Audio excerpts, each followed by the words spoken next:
رسوله الكريم أما بعد فقد قال الله تبارك وتعالى في القرآن المجيد أعوذ بالله من الشيطان الرجيم بسم الله الرحمن الرحيم ذلك الكتاب لا ريب فيه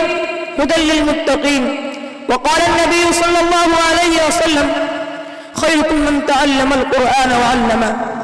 الہی رونق اسلام کے سامان پیدا کر الہی رونق اسلام کے سامان پیدا کر دلوں میں مؤمنوں کے الفت قرآن پیدا کر لائق صدر احترام معزز سامعین آج کی اس محفل میں اور آج کے اس مبارک اجلاس میں میرا موضوع سخن دنیا کی سب سے پاکیزہ اور مقدس کتاب قرآن پاک ہے ہمیں چلتے سمجھ کی تو یقین ہے کہ اس کا ایک ایک حرف سچا اور صادق ہے وہ قرآن پاک جس کی زبان مقدس بیان مقدس اور فصاحت و بلاغت کا ٹھٹ و بات کا سمندر ہے اس کے متعلق ارشاد ربانی ہے قرآن وہ کتاب ہے جس کے صادق اور برحق ہونے میں کوئی شک و شبہ نہیں جس کے متعلق ارشاد ربانی ہے قرآن وہ کتاب ہے جس کے صادق اور برحق ہونے میں کوئی شک و شبہ نہیں محسن انسانیت حضور پاک صلی اللہ علیہ وسلم نے ارشاد فرمایا کہ تم میں سب سے بہتر وہ شخص ہے جو قرآن پاک کو سیکھے اور سکھائے دعا کیجئے کہ خداوند قدوس ہم سب کو قرآن پاک کی دولت سے مال فرمائے نوجوان دوستو قرآن پاک رب ذوالجلال کی طرف سے عطا کرتا وہ حسین تحفہ ہے جس نے 23 برس کی قلیل مدت میں پورا عالم میں وہ انقلاب برپا کر دیا کہ بڑے سے بڑے فصحاء بلغاء ادباء اور شعراء حیران و ششدر رہ گئے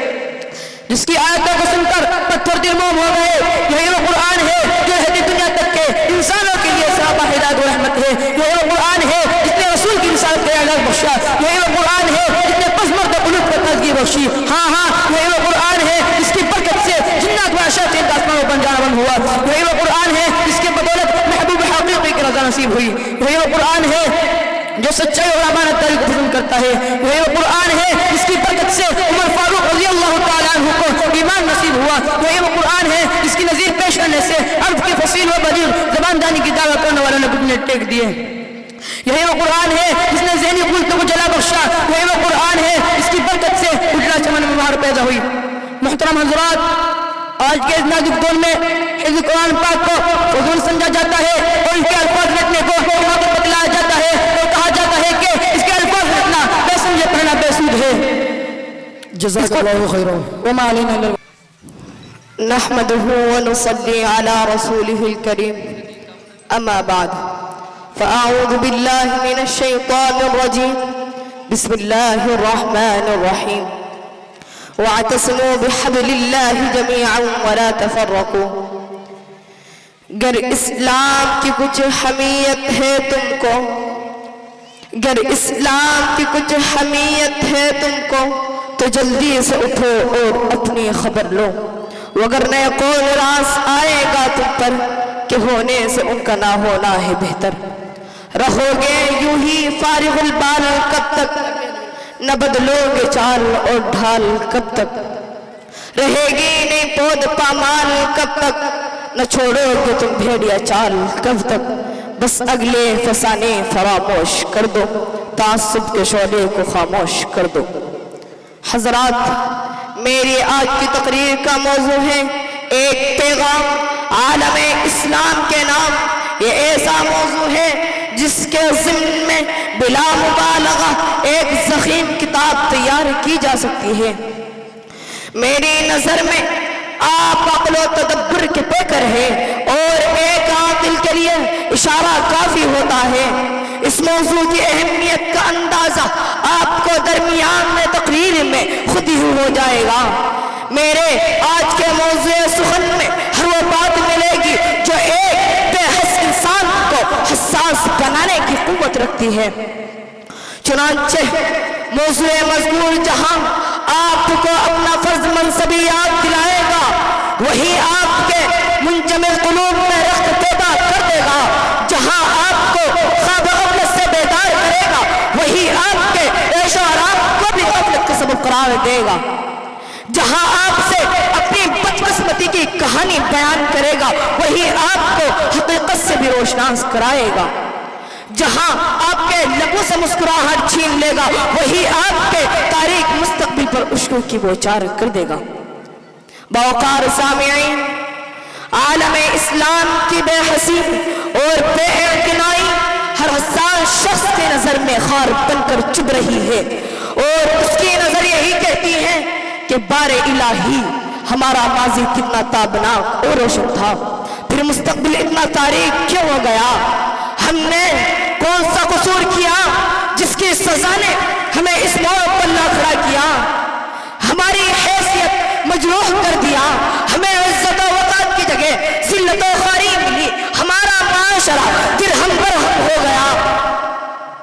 ہمارا معاشرہ درہم برہم ہو گیا، ہماری نیند اڑ گئی، ہمارا سکون و اطمینان ظلم و ستم کی نظر ہو گیا، ہم شرم کے باعث گردن خم کرنے پر مجبور ہو گئے، کیونکہ دنیا کی ہر باطل طاقت ہم پر حملہ آور ہے، کوئی ہمارا یار و مددگار نہیں ہے۔ یہی وجہ ہے کہ میڈیا ہمارا مخالف ہے، کوریا ہمارا مخالف ہے، امریکہ ہمارا مخالف ہے، اخبار و رسائل ہمارے مخالف ہے۔ وآخر الدعوان الرحیم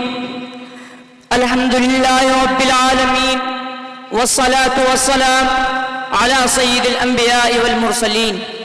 محمد خاتم النبیین وعلى آلہ واصحابہ اجمعین الی یوم الدین، اما بعد۔ سبق پھر پڑھ صداقت کا، عدالت کا، شجاعت کا، سبق پھر پڑھ صداقت کا، عدالت کا، شجاعت کا، لیا جائے کہ تجھ سے کام دنیا کی امامت کا۔ ہمدردان ملت اسلامیہ، ذرا آپ مسلمانان عالم کی موجودہ زندگی پر نظر کیجئے اور ان کی اخلاقی، دینی، عملی اور فکری حالت کا اسلام کی حیات آفری روح پر تعلیمات کی روشنی میں جائزہ لیجئے۔ کیا آج کا مسلمان وہی مسلمان ہے جس کے آگے اقوام عالم نے سر نیاز خم کیا تھا، جس سے سر بلندی اور اقبال مندی کا وعدہ کیا گیا تھا؟ کیا آج کا مسلمان وہی مسلمان ہے جس کے در توکل پر سلاطین و متکبرین نے جبہ خم کی تھی؟ کیا آج کا مسلمان وہی مسلمان ہے جس کے نعرہ تکبیر نے ایوانی باطل سلسلہ پیدا کر دیا تھا؟ جبکہ تاریخ بتاتی ہے کہ دنیا نے مسلمانوں کا وہ دور بھی دیکھا ہے جبکہ قیصر و کسریٰ کی حکومتیں ان کے قدموں پر نشاور ہو رہی تھی، دنیا نے مسلمانوں کا وہ عہد بھی دیکھا ہے جبکہ بحر ظلمات ان کے لیے خشک شاہراہ بن گیا تھا، دنیا نے مسلمانوں کا وہ زمانہ بھی دیکھا ہے جبکہ صحرائے اعظم کی وسعتیں بھی ان کے لیے سمٹ گئی تھی، جبل تاریخ ان کے سامنے فرنگو ہو گیا تھا، سندھ کا ساحل بھی ان کے قدم بوسی کر رہا تھا، دنیا نے مسلمانوں کا وہ دور بھی دیکھا ہے جبکہ وہ کچھ نہ تھے، صحرائے نورتی، شتر سواری اور غلبان ان کا پیشہ زندگی تھی، لوٹ پاٹ، قتل و قتال، فتنہ و فساد شیو زندگی تھا، جہالت و ضلالت، شناعت و رذالت اشعار زندگی تھا، خود غرضی و مطلب پرستی بہمیت و درندگی معبودان باطل کی پرست شیو بننے کے مقصد زندگی تھا۔ پھر دنیا نے وہ دور بھی دیکھا ہے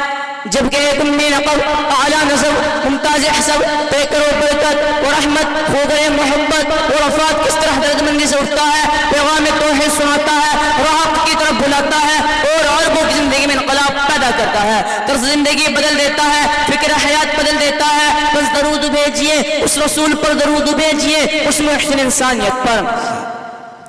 اللہم صلی وسلم دائما ابدا علی حبیبک خیر الخلق کلہم۔ برادران ملت،